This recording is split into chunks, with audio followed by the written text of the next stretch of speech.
Have you ever been deep in the woods and suddenly felt watched? Jake loved hiking alone. The silence, the fresh air. It was his escape. But one evening, miles away from civilization, he saw something. Something that wasn't supposed to be there. By the time he realized he wasn't alone, it was already too late. Jake wasn't afraid of the wilderness. He'd hiked for years, always seeking new trails, new challenges. One weekend, he set out to explore a remote part of the forest, an area not marked on most maps. No phone signal, no people, just nature. It was perfect.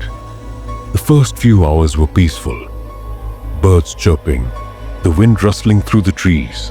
But then, something changed. The forest went silent. No birds, no insects, just a heavy stillness.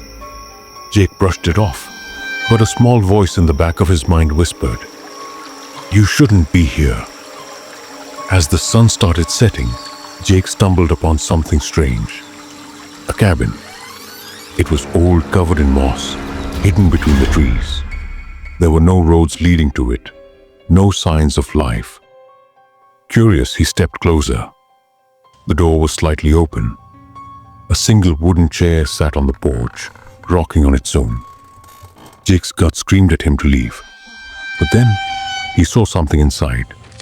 A photo. It was sitting on a dusty table, half covered in dirt.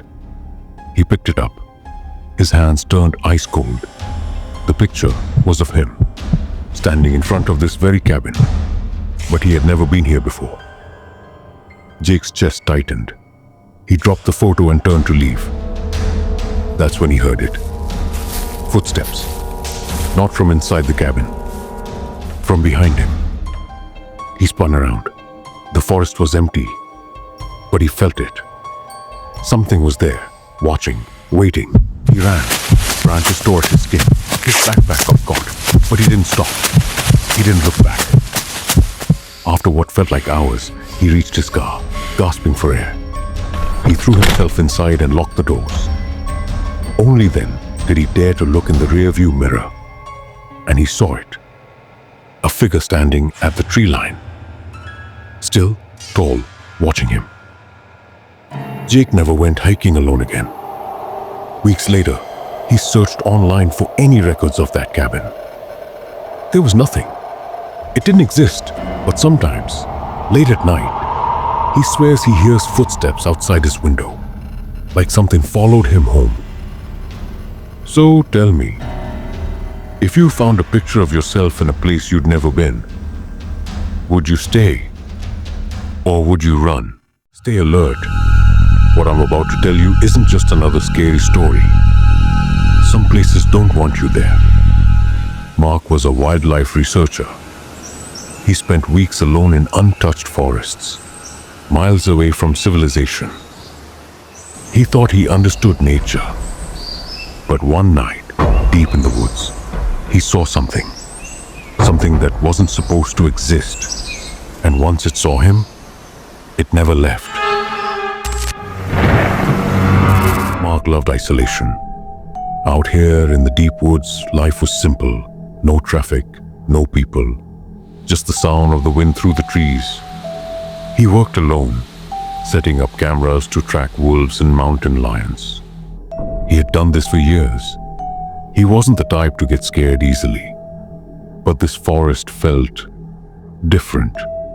It was too quiet. The air too still. The first night was normal. The second night, he started feeling watched. He ignored it. Probably just his mind playing tricks. But on the third night, at exactly 3:12 a.m., his motion sensor camera triggered. It wasn't an animal. It was something tall and human-shaped, but its face was missing. Murk sat up in his tent, heart pounding. He grabbed his laptop and rewound the footage. The figure was standing between the trees, completely still. Then in the next frame, it was gone. Not walked away, not moved, just gone. Murk unzipped his tent, stepping into the freezing air. His breath came out in white clouds. The forest stretched around him, dark and endless. Then he heard it. Not footsteps, not rustling, tapping. Slow, deliberate tapping, like knuckles against tree bark. Tap, tap, tap, coming from above. Mark's breath hitched. The tapping didn't stop.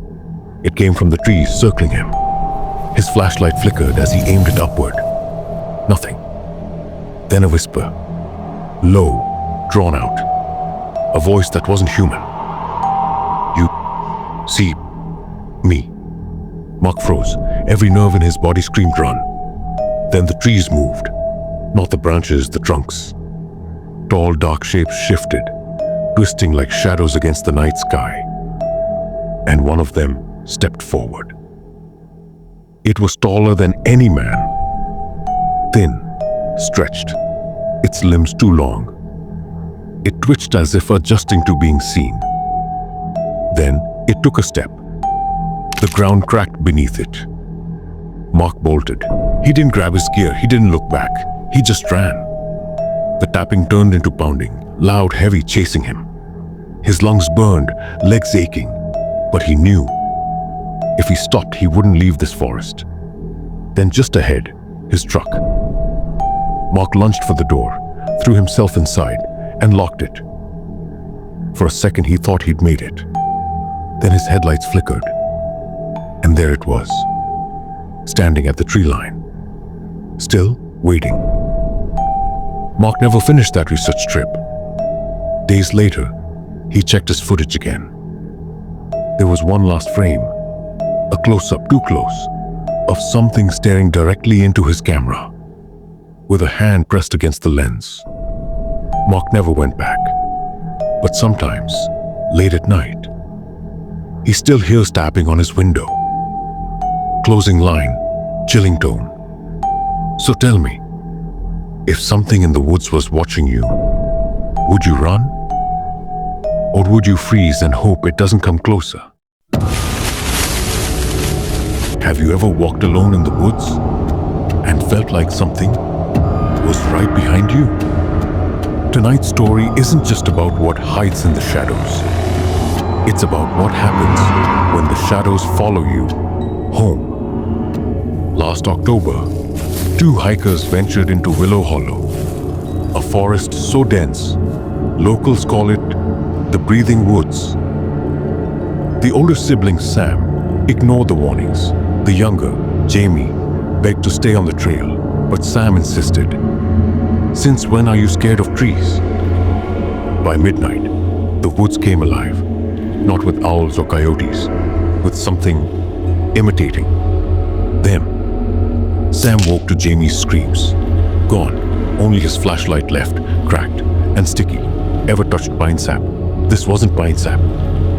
Sam followed the whispers. Over here, over here. Like a game of tag, with a prize you don't want to win. Deep in the hollow, Sam found Jamie's journal, page 13. It's not an animal. It learns. It watches. Jamie's laugh, but Jamie wasn't laughing. Sam ran, branches grabbed, rocks stripped, and the whispers, louder, closer, hungrier. I just wanted my brother back, but when I found him, his eyes were black, and he smiled. You shouldn't have followed me. Sam escaped. At least that's what the police report says. But here's the thing. 2 months later, Sam's neighbors reported whispers outside their window, footprints too small to be human. So tell me, do you lock your doors at night? Sam tried to move on. New town, new job, but the whispers followed. Every night, at exactly 3:12 a.m., the tapping began. On the windows, on the walls. Over here, over here. Sam set up cameras, hoping to catch something, proof. But all they recorded was static. And one frame, a face, too close, too dark, smiling. Sam tried everything. Holy water, salt lines, even moved to the city. But the forest, it doesn't let go. 1 year later, Sam returned to Willow Hollow, not to escape, to understand. The forest was waiting.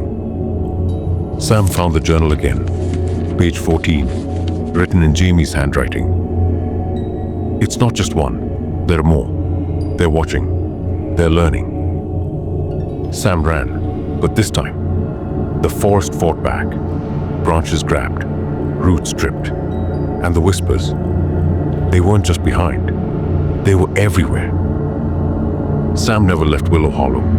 The police found the truck, the journal, but no Sam, no Jamie, just silence. Locals say the forest breathes, that it takes, that it keeps. Beat. They say if you hear a whisper, don't follow, don't look, just run. Some say Sam's still out there, trapped, watching, waiting for you. Don't worry, folks. Jamie's fine. Probably. Smash that subscribe button, because the woods aren't the only thing watching.